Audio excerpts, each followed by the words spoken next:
সাল্লাল্লাহু আলাইহি সাল্লাম আপনাকে জানিয়ে দিচ্ছেন, যারা মাদক দ্রব্য সেবন করে, নিষাদার দ্রব্য, কাআবিদিল ওসান, কাআবিদিল লাত ওয়াল উজ্জা, এরা মূর্তি পূজক, লাত উজ্জার পূজকের ন্যায়। আল্লাহ রাসূল বলছেন যে ইন মাতা লাকি আল্লাহ, যদি মারা যায় নেশাগ্রস্ত ব্যক্তি, তাহলে আল্লাহর সাথে সাক্ষাৎ করবে, সে যেন একজন মূর্তি পূজক হিসেবে।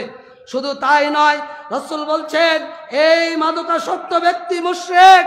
সাহাবী রাদিয়াল্লাহু আনহু মুজাহিদ থেকে বর্ণিত, তিনি বলছেন আব্দুল্লাহ ইবনে আমরের মজলিসে আমরা ছিলাম, তিনি মাদক সম্পর্কে আলোচনা করতে গিয়ে তিনি বলছেন যে ওয়া ইন্নাহু লা ইয়াশরাবু রাজুলুন খামরান হিনা ইউমসি ইল্লা কানা মুশরিকান হাত্তা ইসবিহা ওয়া লা ইয়াশরাবু হিনা ইসবিহু ইল্লা কানা মুশরিকান হাত্তা ইউমসিয়া।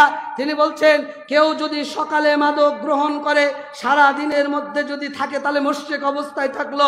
কেউ যদি সন্ধ্যায় পান করে, সারা রাত সে ব্যক্তি মুশরিক হয়ে থাকলো। শুধু তাই নয়, মাদক এমন একটা বিষয়